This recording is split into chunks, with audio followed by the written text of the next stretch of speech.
Welcome back, everyone. We now have before us the Wolastoqey Nation in New Brunswick and appearing Dara Beaver. Just to let you know the structure of the committee, we're going to turn the floor over to yourself for 20 minutes to present, followed by 12 minutes of questionings per party, and then we'll offer you a few closing remarks. So at this time, I will turn the floor over to yourself, and you may proceed. Okay. Willie Zabawo. Hello, everybody. Thank you for inviting the Wolastoqey Nation to speak to the committee on the development of a clean energy strategy for New Brunswick, specifically on studying pathways to decarbonization. I am pleased to be here in my role as the Niganut, the Executive Director of the Wolastoqey Nation in New Brunswick. The Wolastoqey Nation in New Brunswick, or WNNB, is the technical advisory body which provides advice to the chiefs and leaders of the 6 Wolastoqey communities in New Brunswick, including Madawaska, Nagutkuk, Woodstock, Bilich, Zdansk, and Wolastoqey.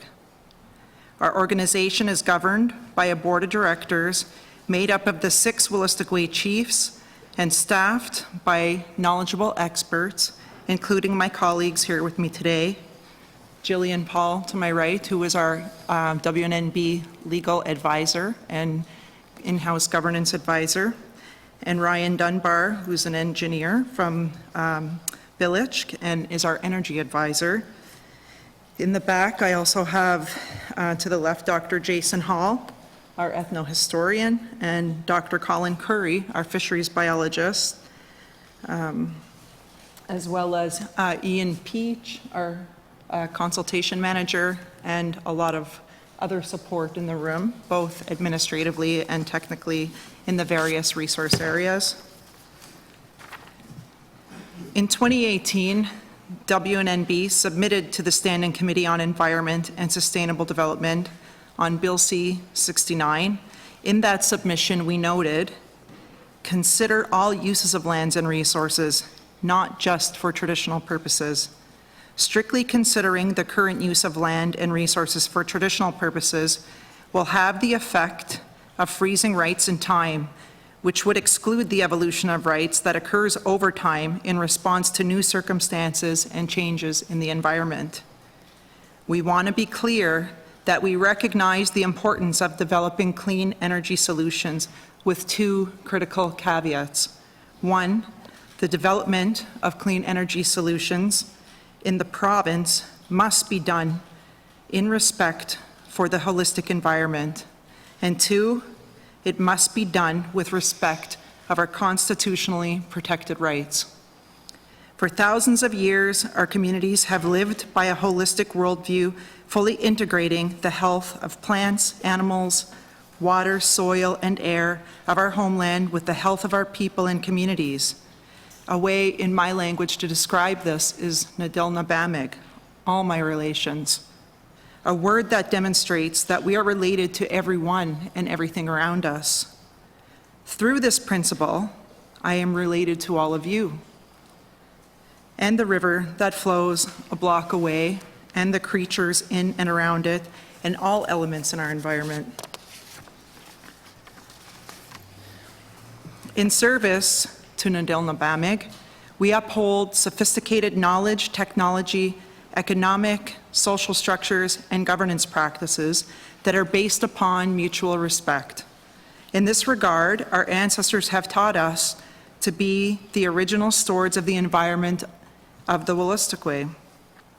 Sadly, our communities have witnessed centuries of colonial destruction in service of industrialization, capitalism, and satisfying the growing energy needs of human society through exploitation of carbon fuel.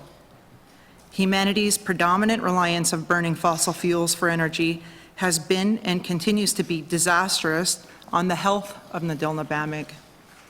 For these reasons, we support decarbonization and eliminating a reliance on fossil fuels and the move towards clean energy, so long as it is truly clean and respects our rights. As a starting point, let's discuss what clean energy means and does not mean through the lens of Nadilnabamig. Defining what clean energy is becomes very important because in the past, the province has undertaken energy projects under the flag of clean energy that are, in fact, not respectful of the delicate intricacies of the environment and are certainly not respectful of our rights. As an example, hydroelectric dams have been promoted as a source of clean energy by some. Unfortunately, they have been the source of grave risk and challenges to Nadilnabamig. Their efforts on our lands and resources, people, plants, and animals, cultural traditions, and our rights do not make them concretely clean energy development.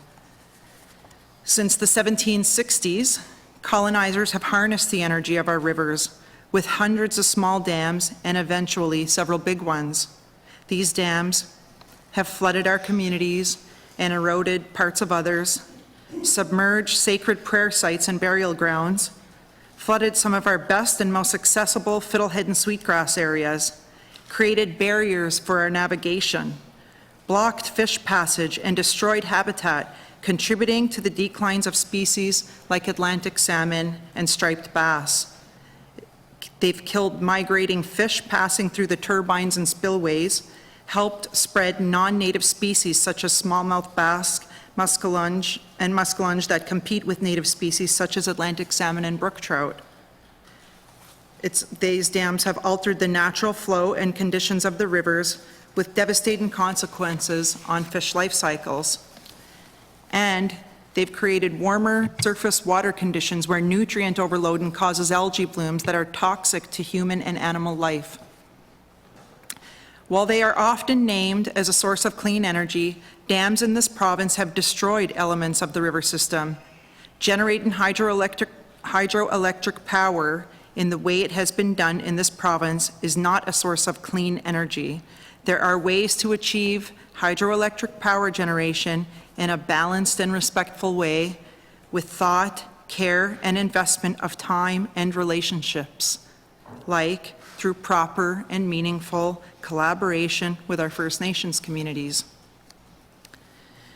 When considering forestry, hydrocarbons, and mining, there is a difference between the careful, sustainable harvesting of resources like small-scale individual wood burning and the widespread unsustainable cutting of our forests that came with colonization. Our ancestors witnessed careless deforestation, which has paved the way for ongoing irresponsible forestry practices for paper, textile, and other manufacturing. These practices continue to negatively impact the health of our forests, including edible plants and medicines, and animals. The burning of wood for energy has been replaced with the growing dependency on fossil fuels, which continues to perpetuate the cycle of harm on our environment.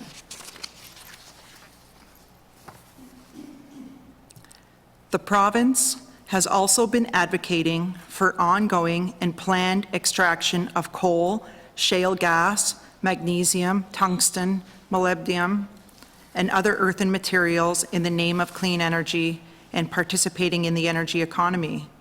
This mining activity severely threatens our water quality, destroys important plant and animal habitat, contaminates fish and wildlife, making them unsafe to consume in normal quantities, and renders areas inaccessible to community members who wish to exercise harvesting rights.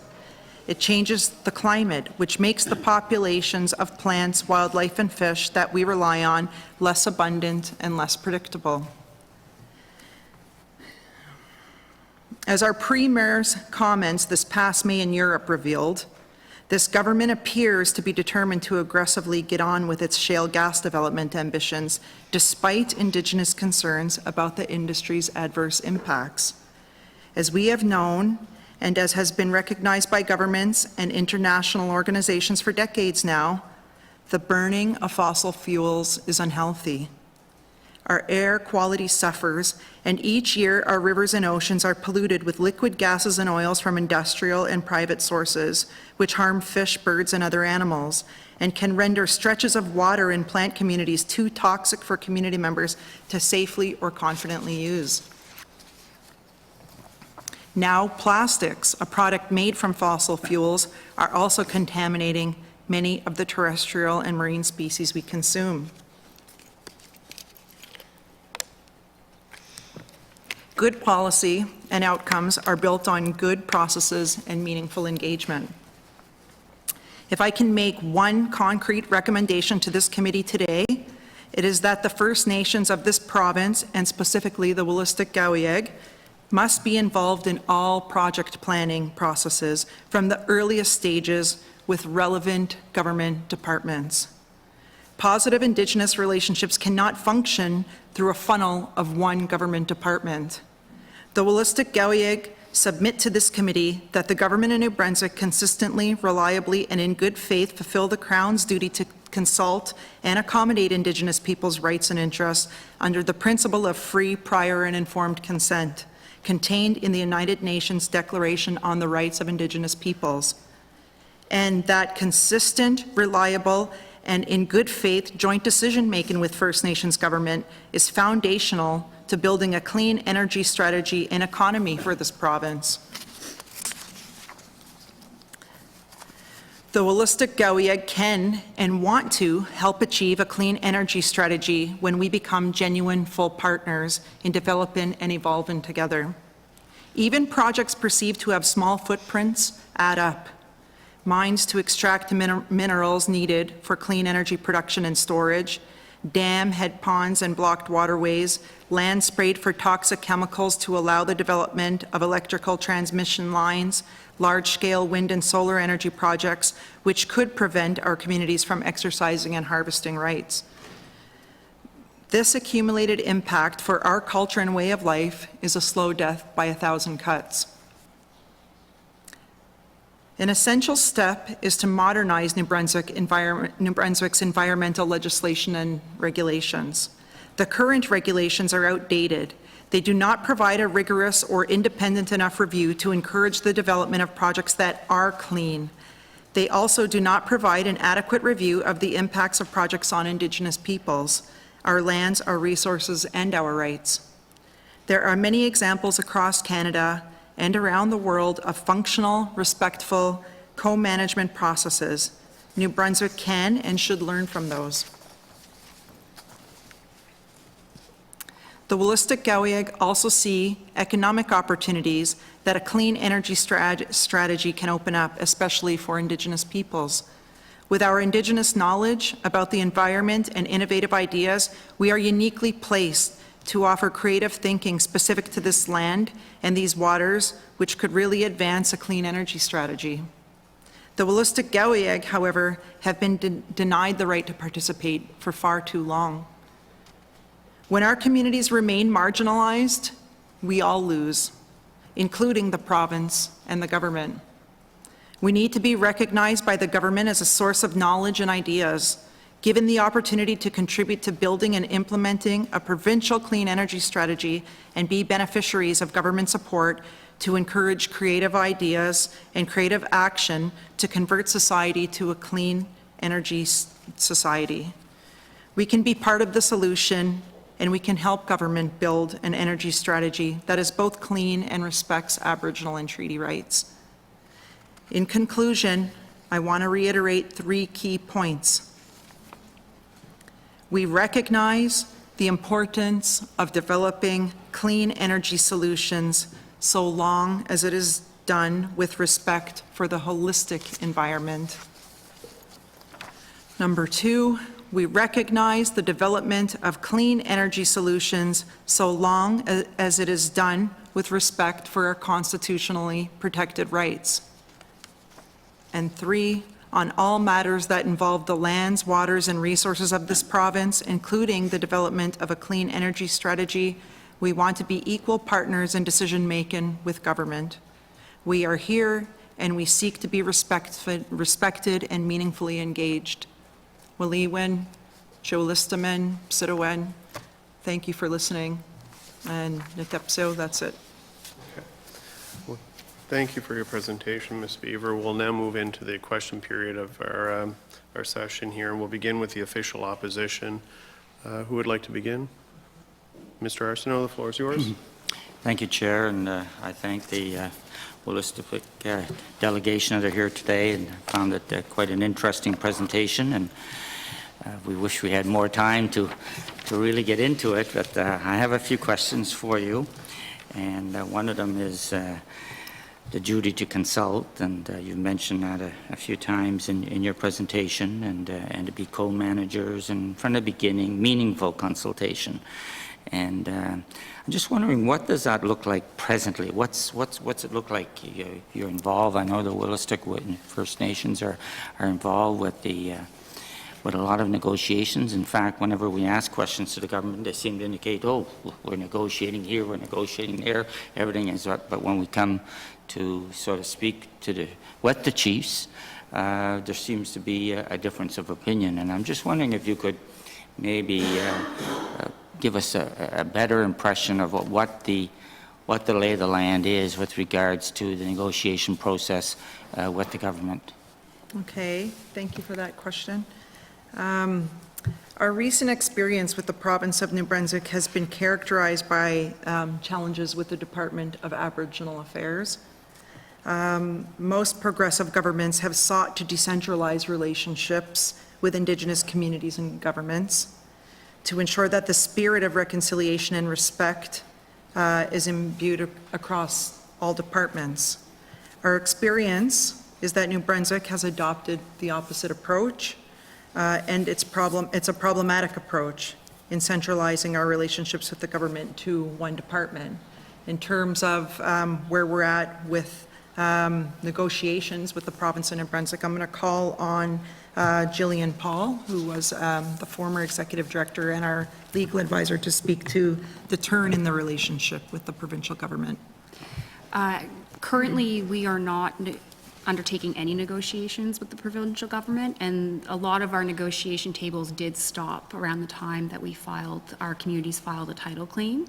And I think you had asked in the earlier part of your question what consultation should look like, what the ideal would be, where the bar should be, and I think Dara touched on that in her presentation.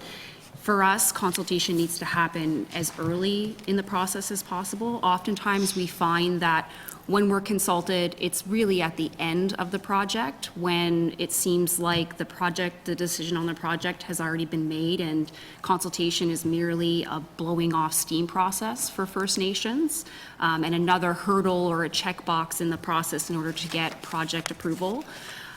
So ideally, the consultation would start as early on as possible, and it would do, as Dara outlined in her presentation, and it would be co-decision making, co-management on these projects. Thank you very much. Just to go to go back to the presentation that was mentioned, talk a lot about the damming and the dams, small dams, large dams, and I know that our biggest dam is the Mactaquac Dam, and there's some issues with that dam as well. And I've heard that at one point in time the negotiations were proceeding with First Nations as well, especially the Wolastoqey. I'm just wondering where those negotiations are at this present time, because I'm led to believe that, there's none going on, and I just want to correct myself with that. Are we involved with the negotiations? Can we give us an update where it's at with regards to the Mactaquac Dam? Sure, thank you for your question.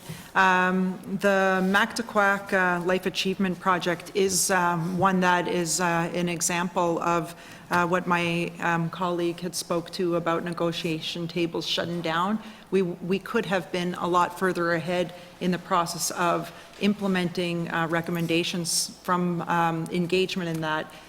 In speaking with the First Nations communities, with our Wolastoqey communities, all 6 had voted to decommission Mactaquac as the preferred option. That was not one that was accepted by the current government, and the tables had shut down in 2020, as mentioned by Gillian. but have recently reconvened. And I will turn to my colleague Ryan Dunbar to give an update on where things are at in that process. Sorry. Currently, we are advancing conversations as it relates to the Max Black Life Achievement Project.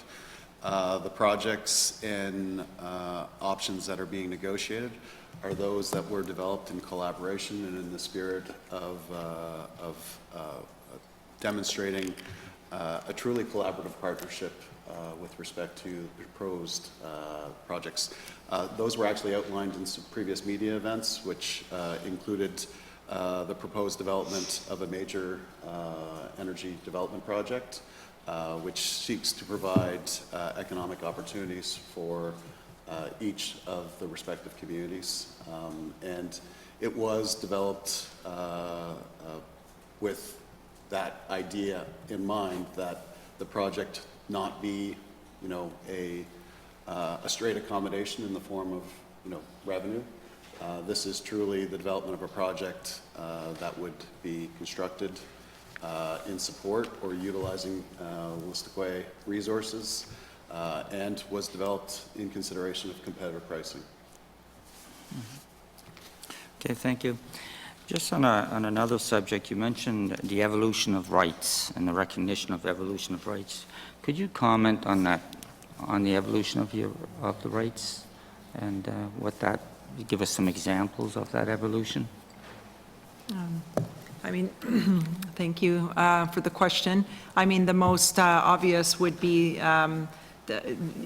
where there was not even recognition for the duty to consult Indigenous peoples when developing on their lands. Prior to Haida Taku, Wolastoqey and the Mi'kmaq and the Passamaquoddy were not considered in any development projects in the province of New Brunswick to be brought to a process and a table for engagement now. Any voice that we have in spaces such as these have been won through fights and assertion from our people, from the Wolastoqey standing up and standing up for the land and the environment and our constitutionally protected rights. To go further, I'll turn to my colleague Jillian Paul from more of a legal, I think he's looking for a more legal response to the evolution of our rights in New Brunswick. I actually think you did pretty well on that one. She really drove the point home that I think it wasn't until really the 80s where the Supreme Court of Canada started recognizing our rights in the constitutional level, and that's largely because it became embedded within the Constitution Act of Canada in the under Section 35.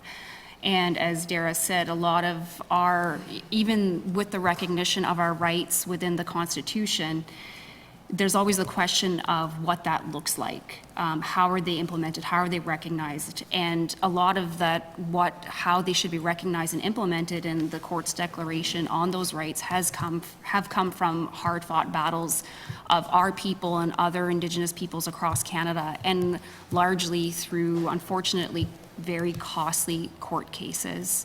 And I think there's a lot of great examples here in Atlantic Canada through cases like Marshall as an example. Yes, costly court cases, but also takes a lot of time, and quite often there's no change or no correction in what's happening through governments or whatever until a court case has been decided.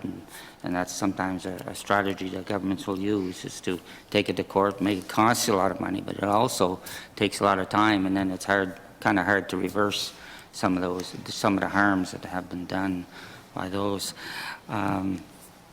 So different interpretations. Sometimes I think it could be intentional. I want you to comment a little bit on the centralization aspect. It seems to be, I agree with you, it seems to be centralized in one department in certain circumstances, but then otherwise it seems that the department can't make their own decisions. There have been decisions made by the department, by the ministers of the department over time, over my 5 years here. A couple of decisions I can think of are public pronouncements that were completely reversed with, after a week, after a couple of days or whatever. And I'm just wondering, how would you correct this centralization? I know it's easy to say decentralization, but what would it look like in a good relationship, partnership? How would that look like? Thank you. I think across departments, we would like to see that there would be units within those departments with expertise and understanding of Section 35 rights and the duty to consult and accommodate, as well as having sensitivity training to the cultures for the Wolastoqey, the Mi'kmaq, and the Passamaquoddy in New Brunswick, so that they understand the diversity of the three distinct cultural groups and the geographical distinctions between each of the communities within those nations, and how while one solution may work for one community, it might not work for all. And depending on the department, if they had that understanding, they would not try to shove a one-size-fits-all approach to either nations or the distinct nations within this province. And so having increased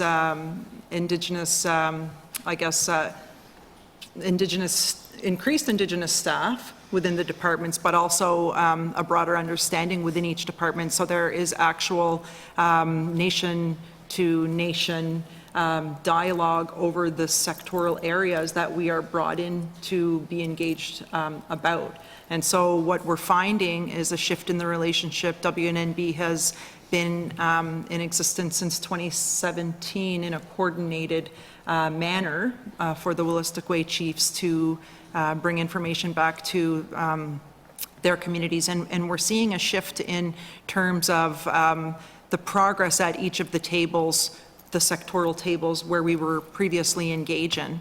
Some of the staff who had been working within the bureaucracies are no longer there, and it's become sort of a gatekeeper of mutual win-win tables that were previously established. And my colleague Jillian has been with WNNB longer than I have been there, and can probably speak through lived experience about how you've seen the negative, I guess, and adverse impact of centralizing consultation.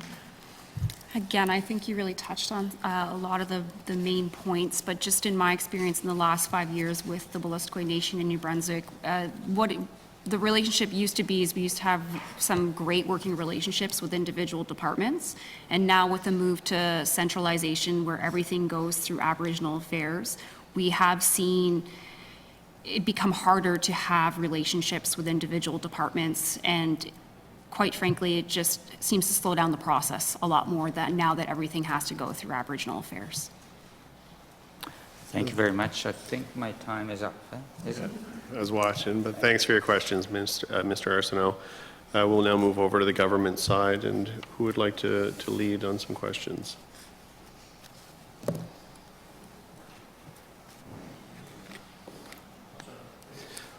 Minister Crossman, the floor is yours.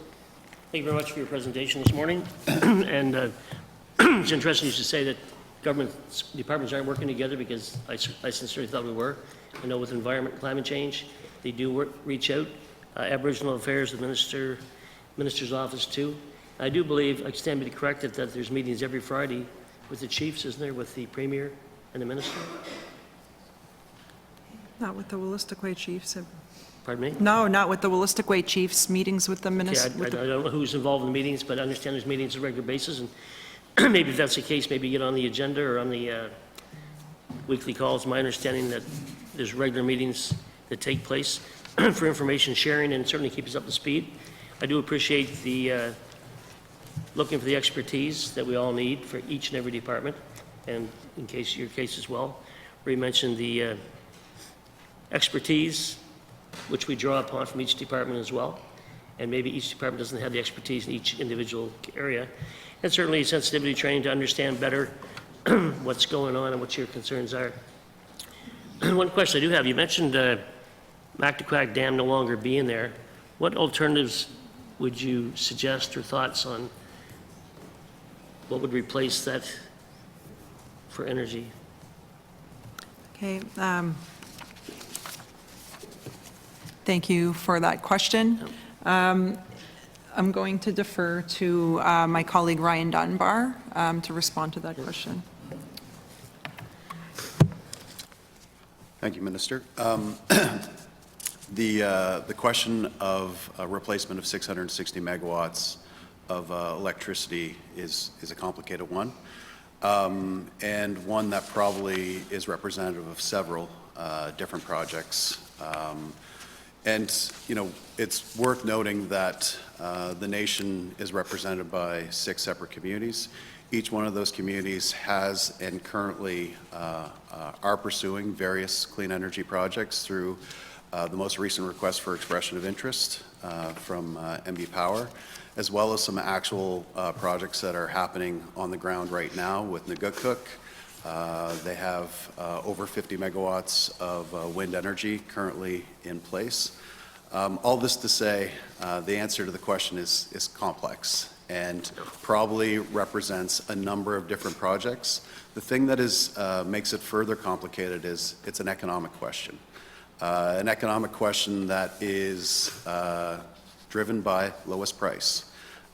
So lowest price currently is driven primarily by wind development, and that from an economic standpoint, you know, obviously any project that the nation would bring forward, it's being brought forward for the express purpose of generating own source revenues. You know, our communities are in a place of turmoil, trying to replace own source revenues that have been recently lost as a result of the fuel tax agreements. So nonetheless, that's my way of saying wind seems to be the primary method, and I appreciate that there'll be a discussion around storage, and I'll wait for that question. But nonetheless, there are a number of options that the nation would consider and pursue, but it is unique to each of the respective communities. Each community has their own voice, has their own unique situations from a geographic standpoint, as well as capacity to support their decision making. Yeah, can you expand on the options? You mentioned options there for... Different options? Yeah. I know under the current REOI, we're seeing projects in the bio front, we're seeing projects in the wind front, seeing projects in the solar front as well. Again, I anticipate there'll be a question specifically related to small modular reactor development, and everyone probably read about the most recent announcement with the Mi'kmaq yesterday. Nonetheless, there's a diverse number of projects that could be pursued. And that might also include options in the form of hydro generation or potentially pumped hydro as well. Again, a pumped hydro solution would be one that would probably address storage concerns, and if developed in the right way, if geographically it was an option, would represent a excellent option for collaboration that would have minimal effects on the environment as well. Maybe regarding communication and best practices, what suggestions do you folks have to help us work together to improve communication or sit at the table for meetings? Generally on all engagement, or are we speaking? Improving communication, I think, was spoken to, was responded to by my colleague Jillian Paul in an earlier question when she stated to start early. Our role as WNNB is as the technical coordinating body. We do advise our 6 chiefs who are our Board of Governance. It's always great to start there, but the duty to consult is owed with the communities. There are resource development consultation coordinators in each of the communities that represent and bring the information back to communities, so always good to respond to them. Sorry. Go ahead. Thank you very much. I'll pass it over to my colleague. Next. Thank you, Mr. Chair, and thank you for being here today. It's always great to talk to our First Nations. And I just want to go back to the SMRs. So the Mi'kmaq, are the Wolastoqey in negotiations with those two companies as of today? Thank you for your question. The Wolastoqey are currently in the phase of gathering information to inform their perspective on SMR development. I don't know if my colleague Ryan wants to elaborate more as a learned perspective on the issue. We have had several conversations with both of the developers as well as MB Power on the topic of small modular reactors. At this stage, we're trying to gather as much information, understanding that both of the technologies being proposed are highly innovative and are very much in a research and development stage. So what you saw recently with respect to the announcement from the Mi'kmaq is actually with respect to injection of their own equity, their own source revenues. There is a risk associated with that in advancing that form of equity in a research and development type project. These are Series A raises. Now, to that end, that's not to say the Wolastoqey are not considering it, but to that end, we are taking a very thoughtful and considerate process to better understanding the potential risks that are present, as well as considering the political implications of the nation with respect to each of the projects. But we do appreciate that it is absolutely, in all likelihood, going to form the backbone of much of the energy in New Brunswick. I'm going to switch to water. Back in February, I went to Ottawa on behalf of the Environment and Climate Change Department, and we discussed the federal government was trying to get a better handle on the water situations in First Nations and the partnerships with the province. I was just wondering if you've heard anything from that point, because I think a lot of First Nations across Canada, they're having troubles with water, and it's something that it's more of a personal question than anything else. Have we improved, or are we working on that file as we speak? So.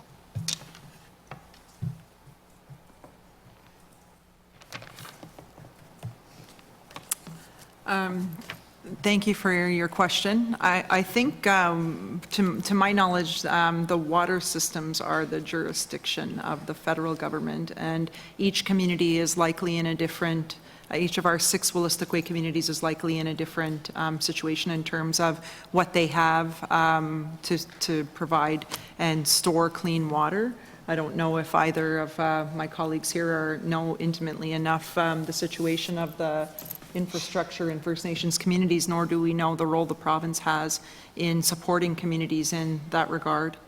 I think it was more the provinces was looking at the federal government to provide some information, and really we didn't have any information. It was quite alarming at one point when we're there as partners, as a local government minister, a former local government minister. It was really important because our water for municipalities is one of the basic things that you want to live on, or economic-wise also. So if you don't have a good situation or analysis of the water situation in a certain specific region or nation, it's quite troubling. So that's why we were trying to get some more information or an exchange of information. So I hope that we can all get on to my colleagues, how do we improve communications and make sure that we're up to date on the situation in every community in Brunswick. So thank you. Okay, yeah, thank you. And unfortunately, we don't have that information to present today to the Standing Committee, but we will gather that information and present that in writing. Super, thank you. Oh, okay, Minister a Johnson, couple if of- you'd like to take the last minute. Just a couple of quick things. Number one would be when Chief Terry Richardson from Pabineau First Nation was here, he and I had talked about protection of medicinal and traditional plants within the forests, and that, of course, is a priority, but we'd also talked about whether there's interest with First Nations communities about using controlled environment agriculture to help create seed banks and protect those species in a controlled environment. And I wondered if there was any appetite for that. That was my first question. And the other one, if we can just follow up for speed's sake. I'm excited to hear about this pump hydro. Are there First Nations communities who are exploring this or creating prototypes, or are there communities who are engaged in putting this technology into place?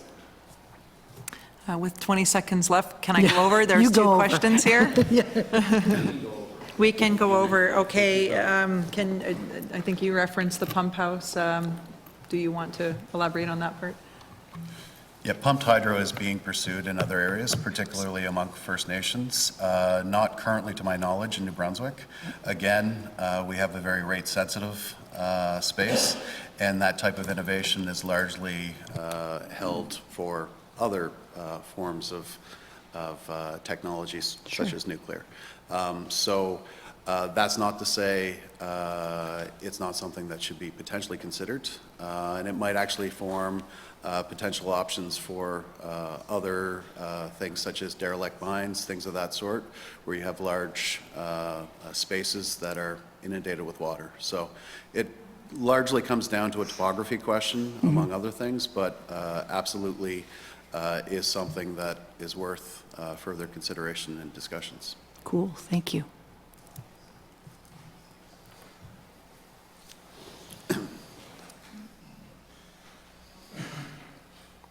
And in terms of partnerships in speaking, touching the point that Zagam Terry Richardson had brought forward, of course, the Wolastoqey are also interested in the preservation of medicine and traditional plants. I think we are mostly working with the federal government in terms of preservation and building up for butternut and black ash. Yeah. So I think there's always room for collaboration in terms of regeneration. Okay. Thanks for your question, Minister Johnson. We're going to move over to the third party, and Ms. Minton, you have the floor. Thank you, Mr. Chair. Thank you very much for being here this morning. I'm hoping that you can speak specifically to some of the examples of partnerships around wind projects that exist, and I guess I'd love to hear what's going on, but also around the partnership, like equity and like what the process has looked like. If you could speak to that, that would be great. Thank you. Okay, just to remind that WNNB, we are the technical advisory body. We provide advice to the chiefs and leaders of the 6 First Nations. Our role is to gather info, provide technical support, and allow the communities to collaborate and deliberate together. We assist the chiefs in sharing their decisions with community members and the general public.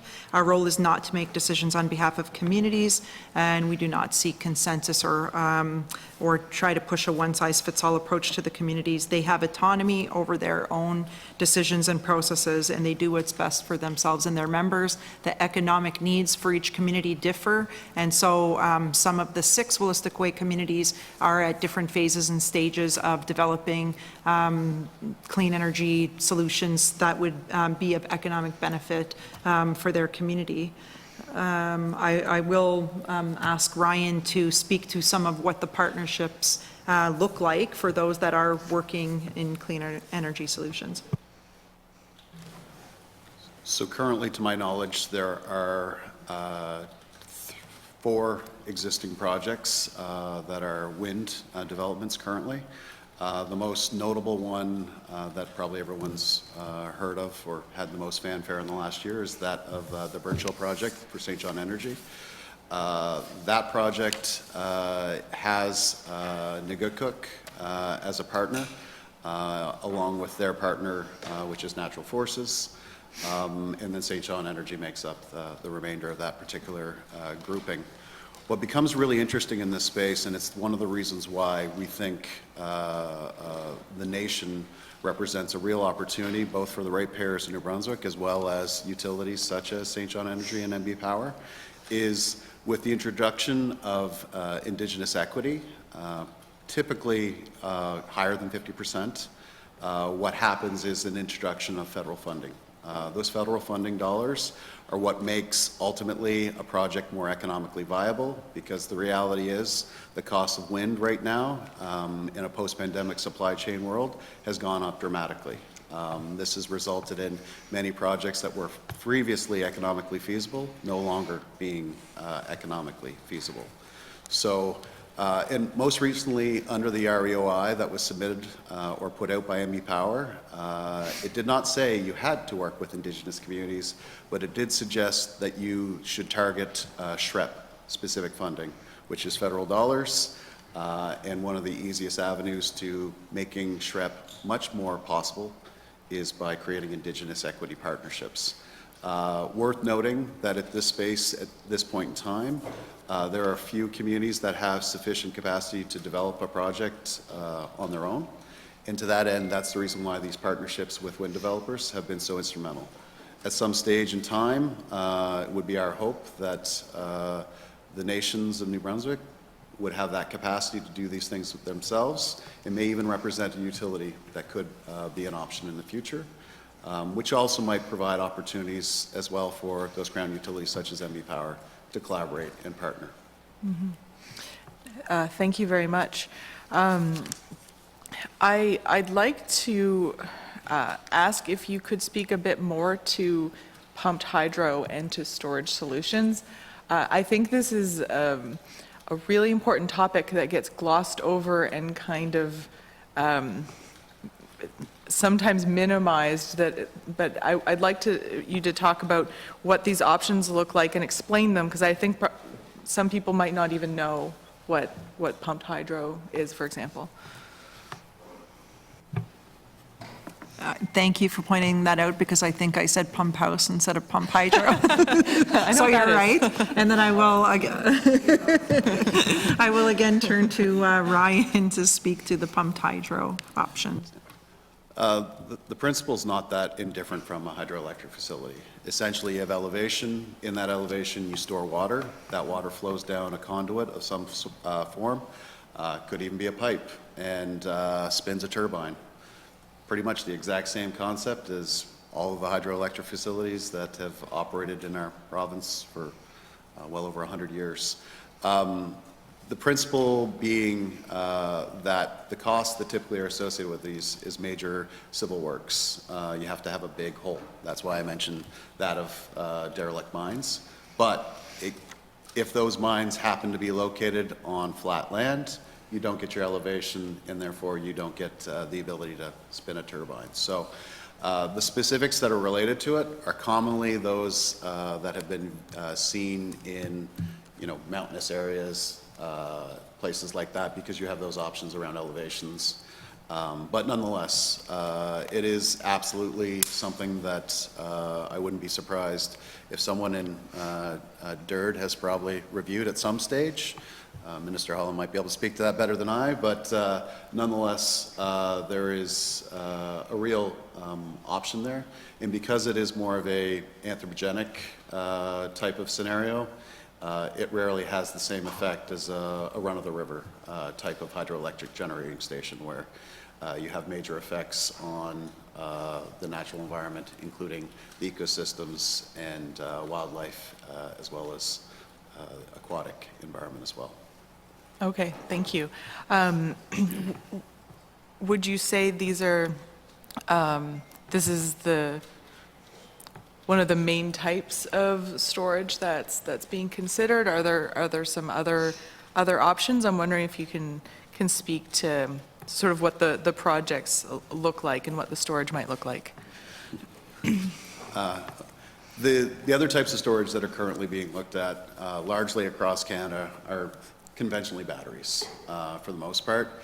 I think I read a stat recently that said the price of batteries has gone down 90 times in the last 10 years, something to that effect. With the introduction of new additional technologies, you'll probably see that further reduce. The question becomes, again, we are talking the utility space, it's all economics. So if you could do this with battery storage cheaper than you could do it with a pumped hydro type of solution, then more often than not, that's the pursuit that's taken. Again, it's the sort of thing that would require a fairly heavy cost-benefit analysis. But ultimately, I think other storage solutions certainly could be considered. I know Moltex is also currently in the research and development stage around storage type solutions through their Watts program as well. But nonetheless, there's lots of folks doing lots of R&D in the space, but no silver bullet per se yet. Mm-hmm. Okay, thank you.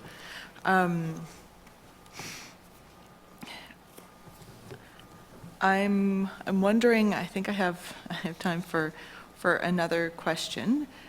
I'd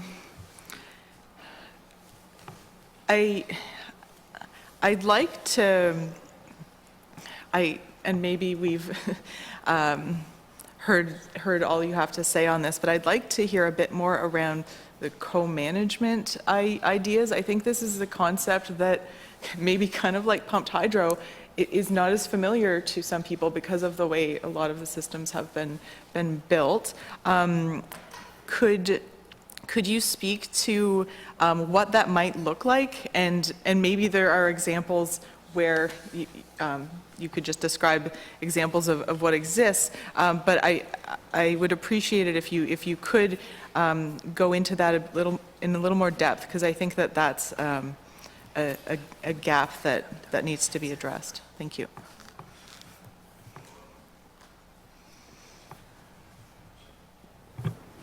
Thank you for your question.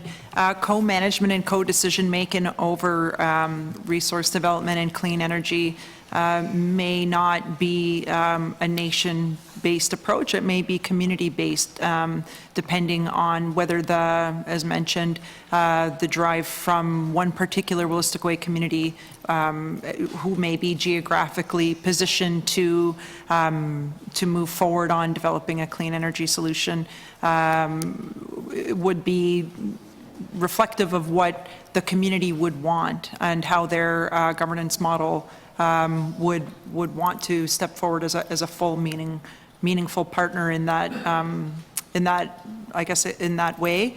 Thinking about existing partnerships that exist, the one that comes to mind would be, and likely the most advanced in terms of implementation, is Nuguktuk's Wajausen wind energy project. In terms of the particulars of that agreement and what the co-management of that energy source looks like, I'm going to ask Ryan to speak to the way that partnership agreement is being managed. Yeah, similarly, like most of these projects, in order to have an equity stake, you have to have the capital to back that up. CapEx on these projects is quite high. So again, our nations are very much reliant on the relationships and our ability to secure those funds for the federal government. But these projects were co-developed. They were, although there is a developer that is helping to build that capacity, these are organizations that have built multiple projects. It is a requirement, but meanwhile, the nations themselves are helping to feed and support those projects, not just in the form of capital funds. They're also helping to support the environmental impact assessment process, the development of baseline studies that are helping to further support and identify impacts to Aboriginal and treaty rights at square one, as opposed to at the last stage when no mitigations or accommodations can actually occur. Mm-hmm. Okay. Thank you very much for going more in depth. I'm out of time, but I want to take this moment to just say I appreciate you being here today. Thank you. And thank you for your questions, Ms. Mitten. And Thank you, Ms. Beaver, Ms. Dunbar, and Mr. Paul for your appearance today, and thank you for answering all the questions that the committee had. If you'd like to take a moment, I'd like to offer you an opportunity for a few closing remarks. Okay. Well, I guess on behalf of the Wolastoqey Nation in New Brunswick, I thank you for the opportunity to hear our collective perspective. Again, I just want to reiterate that we recognize the importance of developing clean energy solutions so long as it is done with respect for the holistic environment. We recognize the development of clean energy solutions so long as it is done with respect for our constitutionally protected rights. And on all matters that involve lands, waters, and resources of this province, including the development of a clean energy strategy, we want to be equal partners in decision-making and in governance. Our peace and friendship treaties did not surrender our land, and yet we still are here bringing forward our voice to remind decision makers that we are here to be the advocates of our ancestors and future generations in the protection of our lands and environment. Waliwin, Natapso, that's it.